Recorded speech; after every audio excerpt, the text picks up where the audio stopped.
Hi everybody, this is Guro Francis from Filipino Martial Arts School, and today is another episode of Bayani Talk.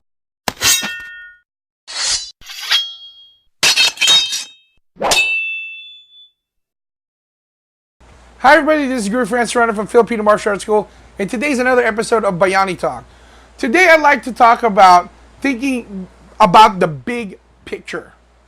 Okay? Now, just to kind of give you an understanding, one of the things that I keep constantly hearing about as to why Filipino martial arts does not grow to the level of other martial arts such as Taekwondo, Karate, and even MMA is because of politics. Now, guys, let's face it. No matter if you're in any organization, there's always going to be politics. In FMA, in church, and at work, as long as there's more than, two people, one or two people in an organization, there's going to be politics. And I believe part of the reason for that is because even though there's a commonality or a common thing or a common thread that connects you all to the same organization, there's also something called a hidden agenda.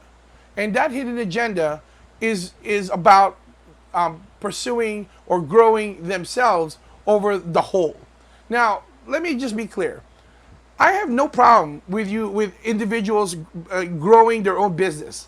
Really, this is not what it's about. It's not condemning people to say, don't think about others. No, it's absolutely correct to think about yourself as well, as long as it's actually it benefits you. Now, as a business person, we always talk about this where we got to do what's best for our company. And sometimes thinking about yourself and yourself only is actually harming your company or your industry even further than as to work with others. Let me kind of just put it this way. We focus, we only have a limited marketing budget. Okay? Most Filipino martial arts school that I know of still teaches out of the house. Now, nothing against that. I think that's awesome. I still teach out of my house, hoping that that will change really soon. But we have a limited marketing budget. And in order for us to maximize that marketing budget, is that we need to make sure that we target specific demographics. And let's face it, most Filipino martial artists are male, between the ages of 18 to 35. Some of them have some of them either have a martial arts background, a law enforcement, or military background. At least those are the statistics that I have when it comes to my school. Most of the people that attend my program are that falls within those categories. And so we have to focus our marketing strategy on what we feel is going to be the most bang for our buck, I guess is the way you like to say it. But sometimes we focus our money on making sure that we take business away from someone else. Now, yes, it's in business, it's all about, survival of the fittest. I get that. I have nothing against that. We live in a capitalist society, and I am nothing against that. Only if, like I said before, that it benefits it benefits your company to think beyond yourself.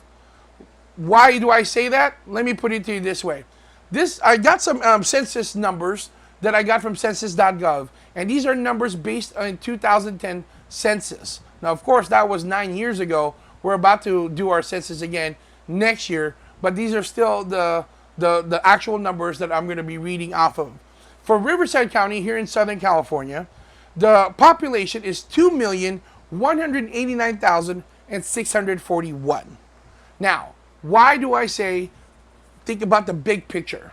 Well, let me just say this. If you get 1%, now, of course, not 2 million people are not going to sign up for FMA. That's impossible, right? But let's just assume that you can get maybe 1% of those people interested in Filipino martial arts. 1% doesn't sound like a lot, but at 2,189,641, 1% is 21,896 people. Well, 0.41.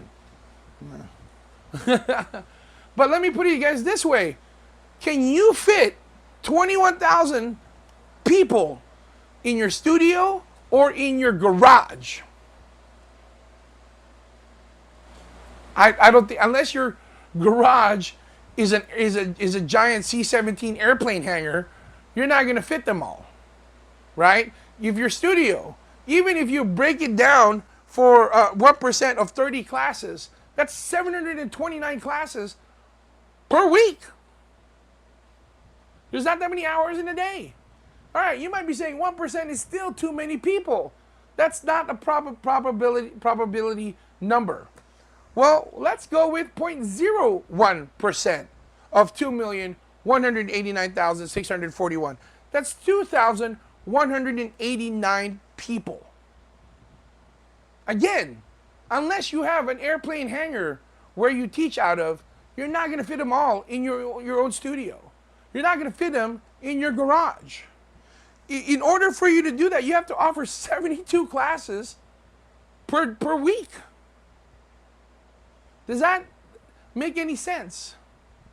So my point here, guys, is that we're so busy focusing on taking customers or making sure that nobody sees anybody else except us, that we can't even handle all of that. So why don't we take our limited marketing budget to support each other than to tear each other down?